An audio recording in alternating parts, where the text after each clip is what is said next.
Voici notre deuxième chapitre sur le calcul intégral. Donc nous l'avons commencé mardi, nous le continuons jeudi. Je vais ici vous faire une vidéo du cours en entier pour ceux qui ne pourraient pas le suivre en visio ou qui auraient besoin d'y revenir.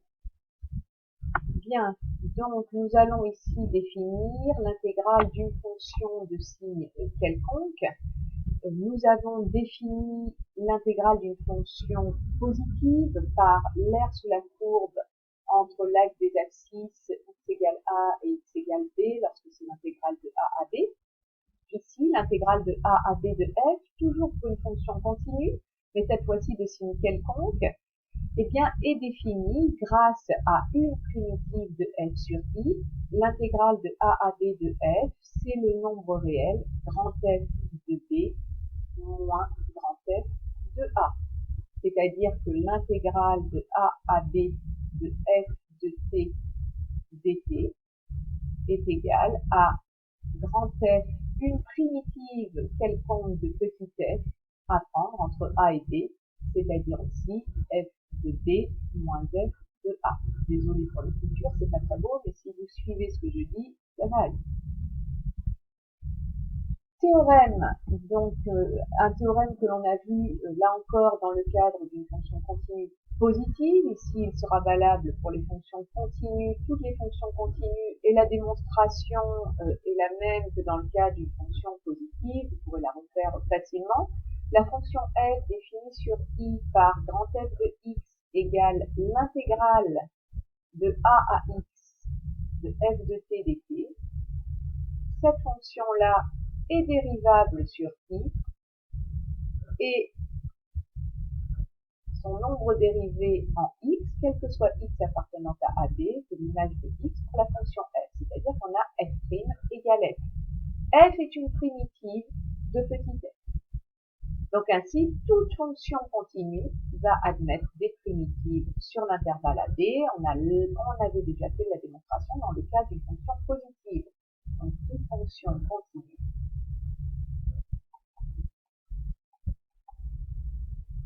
admet des primitives. Au moins une que l'on définit comme précédemment, et ensuite elles diffèrent toutes d'une constante. On peut donc calculer des primitives à l'aide d'une intégrale, et on peut calculer une intégrale à l'aide de primitives. C'est ce que l'on avait vu dans le cadre d'une fonction continue positive. Alors des petits exemples, ici l'intégrale de sinus entre 0 et pi, une primitive de la fonction sinus, c'est moins cosinus, donc c'est moins cos t à prendre entre a et b, c'est-à-dire donc entre a et b, pardon, ici entre 0 et pi, c'est-à-dire moins cosinus de pi, moins cosinus de 0, cosinus de pi c'est moins 1, moins 1 c'est égal à 1, plus cosinus de 0 qui vaut 1 aussi, on a bien l'intégrale de moins 1 à 1 de x au cube de x. Vous savez qu'une primitive de x au cube, c'est 1 quart de x puissance 4, à prendre entre moins 1 et 1. C'est donc 1 quart de 1 puissance 4, c'est-à-dire 1, moins 1 quart de moins 1 puissance 4, c'est-à-dire 1 aussi. Et on obtient 0. Des propriétés que l'on a pour la plupart vues aussi pour des fonctions continues positives. Donc, lorsque on a les deux bornes qui sont égales, a égale b, eh bien, l'intégrale de a à a de f de t dt, est égale à 0. Pourquoi? Parce que c'est égal à f de a moins f de a, où f est une primitive de petit f, donc ça donne 0. Ensuite, l'intégrale de a à b de f de t dt est égal à l'opposé de l'intégrale de b à a de f de t dt,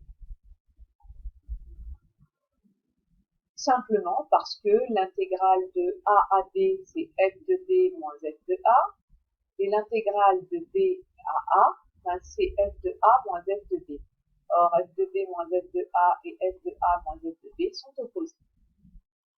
Ensuite, une propriété de linéarité que vous connaissez, quel que soit alpha et bêta réels, l'intégrale de a à b de alpha F de T plus bêta G de T dt. C'est alpha fois l'intégrale de A à B de F de T dt plus bêta fois l'intégrale de A à B de G de T dt. Là encore, je ne vais pas vous faire la démonstration, ça se démontre comme au-dessus.